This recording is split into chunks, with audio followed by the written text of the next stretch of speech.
there, thanks for joining us for today's Drawing for Kids class brought to you by the Ann Arbor District Library and the Ann Arbor Art Center. Today we're going to be using watercolor and graphite, so we're also going to practice some sketching today. But the first thing we're going to do is grab your watercolor paints, and you are going to grab a piece of paper and just create some nice, fun, colorful watercolor blobs. You can gently tap your brush to kind of create some splatter type effects, or make sure you get permission for that first before you do that from an adult, just to make sure that it's okay before you make a mess. And then you can also just simply use your paint to create lots of little drips and splats of paint. Now, while that is drying, we are going to move on to some sketching. So in this animals and art series that we're doing, we are going to be drawing a koala today. So I've got a couple reference photos here for us to use, and what I would like for you to do is have a piece of paper that's just for practice sketching. So here you can see I've created 3 thumbnail sketches. These are small miniature little sketches that I'm going to do to help me be a little bit more just more accurate in my final sketch. And so I'm doing a little study of his fluffy ear over here in the upper right corner, and then one of the tree that he's on, and then of course one with his face, and now I'm working on his claws. So I just want to show this just as a way for you to practice getting a nice page of just practice sketches down before you actually start your final version. So this is really, really helpful just to make something that you are practicing before you're able to actually work on your final one.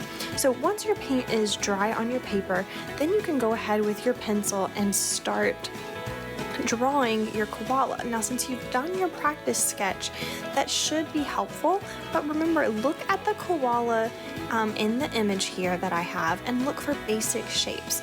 Notice the ears are kind of like half circles, the head shape is kind of a circle. Notice that it's not a very geometric shape, it's very organic, lots of curved lines and rounded areas, and those little elbows and the legs, the little toes. And then also pay very close attention just to the tree that it's hanging from, right? And so we can look and see the bend and all of that, and we can look at it and compare to different parts, right? Where do those little fingers fall on the little tree branch, and how does that compare to where they fall in line with the eye and the nose, for example? So once you have it kind of lightly sketched out, then you can start the shading process. So try using the side of your pencil, really hold your pencil at an angle so that it's almost as flat as it can be to the table that you're drawing on, and that will get you a really nice soft look. So for example, in the face there, you can see I'm doing that.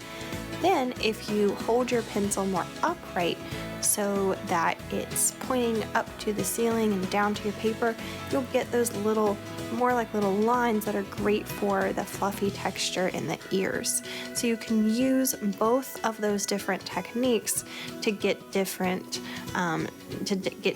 textures, okay? So something that's a little bit more soft looking versus something that looks more like textured fur with lots of little lines, okay? So once you have finished your koala, you can go on to start shading the tree. Don't forget to do that part. It's going to be really important to just complete your drawing with a nice finished look. And voila, we have a finished drawing today of a really fun graphite and watercolor mixed media koala.